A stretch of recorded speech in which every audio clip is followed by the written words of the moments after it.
Ana Luz, hilabetetako lanan emaitza astear dela heldu da udazkena eta horrekin batera heldu da 21. aldiz Udagoieneko ostera kultur egitaraua. 21. balin bada Ainoa ja sustraituta dauen zerbaitetan seinale, ezta? Bai, 21 urte ez dira azkaraitzen eta bueno, pixka bat 21 urteen hoien zera da. Bat, kultur eskaintza aproposa kalitatezkoa eskaini dela, eta gero, hartzaileak be fidelak izan diala. Hartzailerik ez badao, bertan bera gelditzen proiektu bada, orduan, ematen dau, bizitza ondiban gehiago luzatu dela. Eta, esker, hobeto. 21. hau, 20. moduan, iazkoa moduan, online izango da, pandemiaren ondorioz. Berehala, aztertuko ditugu, 3 hitzordu antolatu dituzuen aurtengorako. Goazen baina, 21 urte atzera egitera, ez? Eta guztia martxan jarri zeneko momentu horretara. Udagoieneko ostera, zergatik jarri zuen martxan bere garaian euskaltzaleen topaguneak? Batez be proiektu hau gauzatu zen Bizkaiari begira, eta batez be Bizkaiak errealitate ezberdinak ditualako. Herri bakoitza hizkuntza aldetik bere muga ditu eta pixka bat hor ekarpen bat eitiarren. Herri horietan, herri, auzo, hiriburuetan ere bai, pixka bat eskaintziarren euskal kultura. Era ezberdinean eta hartzaile ezberdinen dako. Orduan batez be hori kontutan hartuta hori, proiektua martxan hasi izan, herri ezberdin asko kontutan izan da, eta aurrera egin jau. Aurtengo berrikuntzetako bat da, ekimenak, bi hitz biaren 3 hartu dituela, ez da, nola baita titular horretan Udagoieneko ostera, egan. Zergatik egan? Egan kontzeptua azkenean askatasuna emoten dago. Askatasuna leku guztietara heltzeko, edozein pertsonetara heltzeko, eta proiektuari berari be askatasuna emoteko, ez? Lehen zirkuitoarekin hasi zena, gero kontzertuetan bilakatu zen. Eta bate daki, datorren urtean, ze moldaera izan aldaben. Orduan, egan horrek askatasuna emoten dago esparru guztizan. 20 urte hauetan, 20 urte hauetan parte hartu dauen guztien zerrenda ikusiz gero ikusten dugu izen asko dauzela, izen pixudunak daudela, asko eta askotarikoak baita.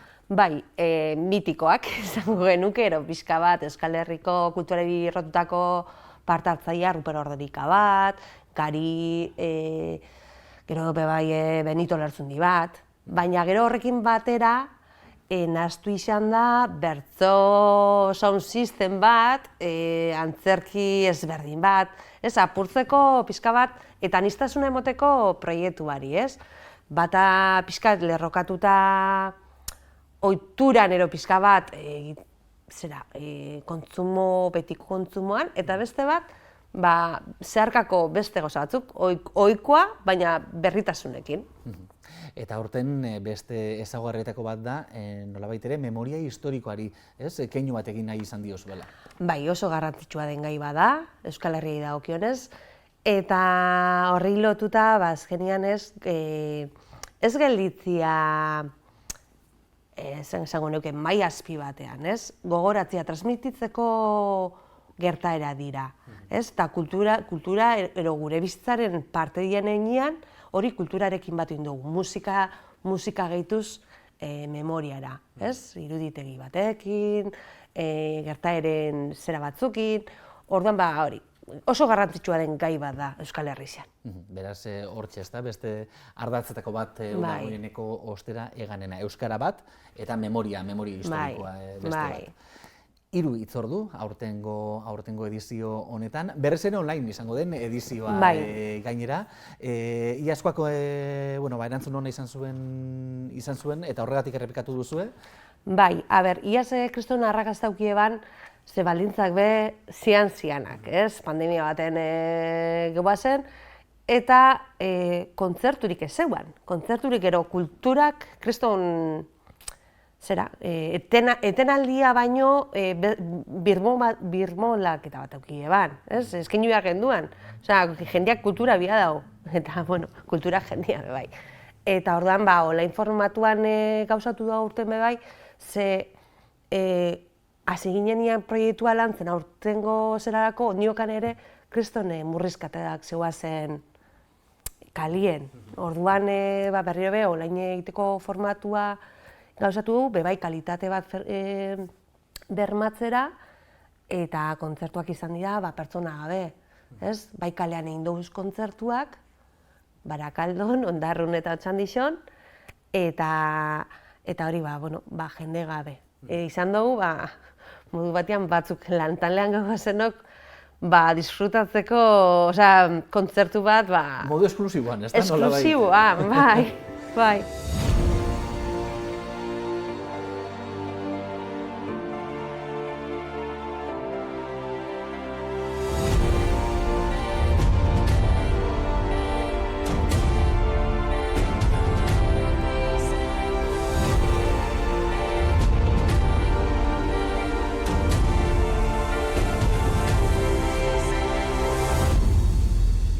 Gainera, deigarria da online izango direla kontzertu hauek, hor errezera joatea da, hartu areto bat, bildu irurakan, eta momentu diferentetan eman.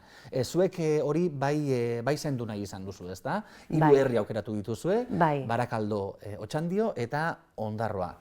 Kasualitatea da? Ez da inungo kasualidaderik. Dana dator lotuta memoria historikoakin, ez? Otxandixo beti egiten dabe Durangoko bombardaketa, Gernikakue. Otxandixon izan zen olako proba bat alemanekin egibena, eta 13 bider bombardatu eben Otxandixo. Plaza, handikona plaza, eta kriston sarraskisa izan zen, ez? Eta bertan grabau genduan.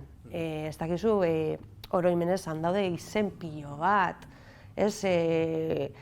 Kantzino bat ere badu, Mikel Urdangarinek abesten duena Otxandio gainera, lerrokatuta hor, memoria historiarekin lotuta, Ondarrun kasuan kartzela, Saturrara, Mutriku, Ondarru...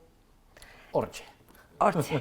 Eta, kartzela hori bebai izan zen, Franko Kitzeban handizena, emakumei bideratuta, eta 6 urteuki ebazen kartzela horrek, 6 urteko ibilbidea, eta 4.000 emakume pasau ziren, bertatik.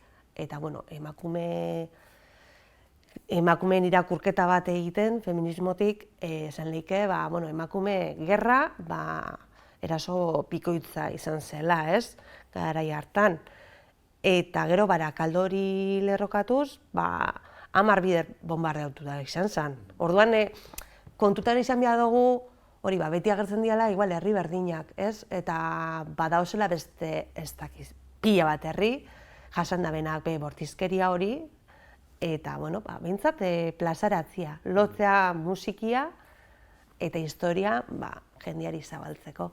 Dagoeneko aurreratu duzu, aurtengo izenetako bat, Mikel Urdangarin, Otxandion egongo dana. Azaldi guzu, nor egongo da non eta noiz? Esan dute moduan, Mikel Urdangarin, Otxandixon joko dau, eta pixka bat bai, Mikelen ibilbidea, zen euskal kulturari oso lotuta dagoen pertsona bada, eta Otxandixo herrizari bebai. Orduan, bertan, beran plazan jo eban. Gero, Barakaldoko Muñoa Parkean egin genduan grabaketia, eta bertan xamanak, endika raperoa izan da aurtengo partaidia, endika ere bere berezitasunakin, ez? Raperoa, euskalduna eta Barakaldo, brutal. Eta, nik uste dut, merezi dabela, benetan. Eta gero, Latz Salvador, hori, berritasuna eta emakume bat, ez? Musikaria eta emakumea. Azkenean, kontutan hartu bideen gauza pilo bat. Eta hori, bermatzea, anistasuna, generoa, dana kontutan izateko produktu bat. Hori da, beraz, errepaso bat einaz, errepaso askar bat einaz, Mikel Urdangarin Otxandion, Olatz Salvador Ondarroan, eta xamanak Barakaldon. Zein izango da lehenengoa? Ze hurrenkeran? Lehenengokoa izango da Mikel Urdangarin, azaroen 12-tik 14ra. Gero, hurrengo asteburuan xamanak, izango dela 19-tik eta batera, eta hurrengua Olatz izango da, Olatz Salvador, hori 26-tik 28-ra bitxartian. Ordan asteburu horietan, ni konbidapena luzatzen dut, engantzatzean berezi da belako. Lehen aipatzen egon gara, ez da? Online formatuan izatian abantaietako bat, norberak bere etxian, maskara barik jarraitzeko aukera izango dela, eta beste bat da, kontzertuak askotan ordu jakin baten eta leku jakin baten izaten dira. Horra zoaz, edo ez dago kontzerturik. Kasu honetan baina, asteburu guztian zer egongo da ikusteko aukera. Zein izango da funtzionamendua? Zer egin behar da online kontzertu hauek ikusteko? Lehenengo wifi jaukitzia eta topaguneko horria sartzea, topagunea.eu zen. Eta bertan, osterako kontzertuak egongo dira ikusgai, hori pizkata lehenengo asteburua esan duten moduan Mikel Urdangarin, eta horrekin batera be, kontzertuarekin batera be, elkarrizketa batzuk egongo dira, nun pizkat beraien ibilbidea eta leku kontestuen araberako elkarrizketa eder bat entzuteko aukeria egongo dan, eta, sartia, etxian zauz, gustora zauz, maskarilla barik, eta pijamatan akaso? Pijaman, kulerotan, nahi dozun moduan, aukera guztizan libre, eta ikusti eta disfrutatzia. Hau dana Euskaltzalen topagunaren ekimena da, Ainhoa, baina kontu honetan ez zaudete bakarrik, ez da? Hau da, Egoieneko ostera egan honetan, bide lagun ugari dituzu. Bai, eixa da sustenko instituzionala, esango dugu, ez? Bizkaiko Foru Aldundiak laguntzen gaitu eta importantia da, ez? Azkenian kulturak sustengu bat eukitzea.